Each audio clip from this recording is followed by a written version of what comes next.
نہیں بدلنی ہے. ہم تو بریلوی ہیں نا, ہم تو مزارات کو ماننے والے ہیں نا. ہمارے اپنے گھر کا حال دیکھیں آپ, عبداللہ شاہ غازی کو دیکھیں, داتا صاحب کو دیکھیں, خواجہ صاحب کو دیکھیں کہ لوگ بغیر کپڑوں کے بچے ننگے گھوم رہے ہیں, ان کے پاس پہننے کے کپڑے نہیں ہیں. اور ہمارے ان سارے مزارات پر اگر آپ ڈیلی کا حساب لگائیں تو لاکھوں نہیں کروڑوں کی چادریں بدل رہی ہوتی.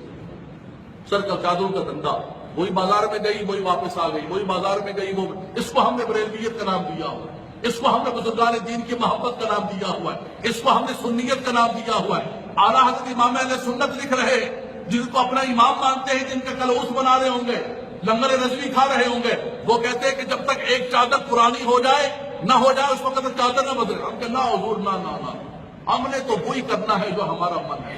کتنی بڑی بدقسمتی اور بد نصیبی ہے سنیو ہمارے لیے. ہمارا حال کیا ہوتا جا رہا ہے. پوری دنیا کے اندر علماء اور مشائخ کو ذبح کیا جا رہا ہے. شام کے اندر دیکھے, عراق کے اندر دیکھے, لیبیا کے اندر دیکھے, ہماری آنکھیں نہیں کھل رہی ہیں اور ہم انہی خرافات کے اندر لگے ہوئے, انہی بدعات کے اندر لگے ہوئے جن سے ہمارا امام منع کر کے گیا ہے کہ یہ خرافات بدعات نہیں ہونے چاہیے, یہ خلاف شرع ہے.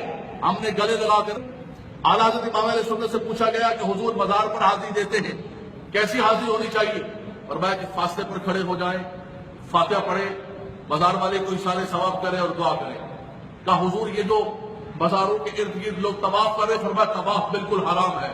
فرمایا کہ اگر کوئی سجدہ تعظیمی کرتا ہے, خدا نہیں مانتا ہے, ادباً سجدہ کرتا ہے, آپ نے فرمایا کہ اگر سجدہ عبادت کرے گا وہ تو کافر ہے, اور اگر سجدہ تعظیمی کرتا ہے تو حرام حرام حرام ناجائز.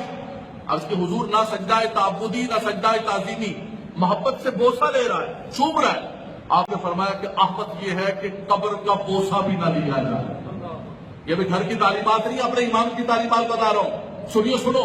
لیکن آج دیکھیں ہمارے مزارات کے اوپر آج دنیا ہمیں گالیاں دے رہی ہے, دنیا ہمیں یہ کہہ رہی ہے کہ ہم شاید یہاں محراب و منبر سے لوگوں کو یہ سبق سکھا رہے کہ جا کے قبروں کو چومو. مجھے ایک دوست نے کہا کہ علامہ صاحب پیروں کے خلاف نہ بولے, پیر تو کانا بھی ہو تو لوگ کہتے ہیں ساڈا پیر ہے جناب, کانا تے کی ہوئے. پیروں کے خلاف نہ بولے, حضرت نہ بولے پیروں کے خلاف, بڑا مسئلہ بن جائے گا, سنیت ڈوب جائے گی. ان جاہل پیروں کے خلاف نہ بولے, سنیت برباد ہو رہی ہے, سنیت تباہ ہو رہی ہے. ظلم و ستم کے بازار گرم کیے ہوئے ان جاہل پیروں نے, اور ہمیں یہ سبق دیا جاتا ہے کہ مولوی صاحب ان پیروں کے خلاف نہ بولے کریں آپ, یہ بڑے طاقتور ہیں, یہ بڑی قوت والے ہیں, ان کے بڑے مرید ہیں. وہاں پر بازار پر ہم حاضر کر دینے کے خطاب کرنے کے بعد اس متولی نے میرے سامنے باقاعدہ طور پر بالکل جھک کر سجدے کی حالت پہ جا کر اس کو چوما. یعنی وہ سبق دے رہا تھا کہ ہم لارڈ ہیں یہاں پہ, تمہاری تقریر گئی سب ادھر, ہم جو کریں گے ہماری مرضی, شریعت ہماری نعوذ باللہ من ذالک شریعت ہماری لونڈی ہے, ہم کس طرح چاہیں گے. آج سنیت کو تباہ و برباد کر دیا. اے مسلمانوں, اگر آپ چاہتے ہیں حقیقت کے اندر ان تعلیمات کو اجاگر کیا جائے, اعلیٰ حضرت امام اہل سنت نے جو سبق دیا ہے کہ ان بدعات, ان خرافات اور ان چیزوں سے بچا جائے.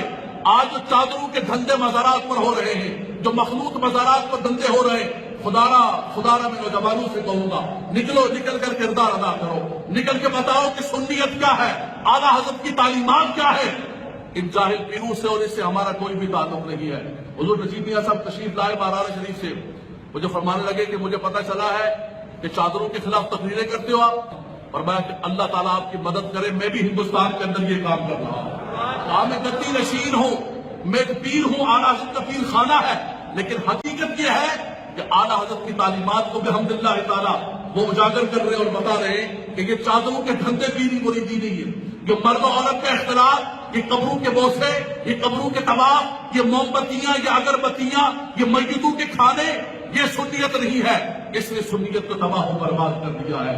اگر سنیت کو بچانا چاہتے ہیں تو اعلیٰ حضرت کی حقیقی تعلیمات پر عمل پیرا ہوں. اللہ تبارک و تعالیٰ ان کی قبر پر اپنی رحمتوں کا نزول فرمائے. وآخر دعوانا الحمدللہ رب العالمین.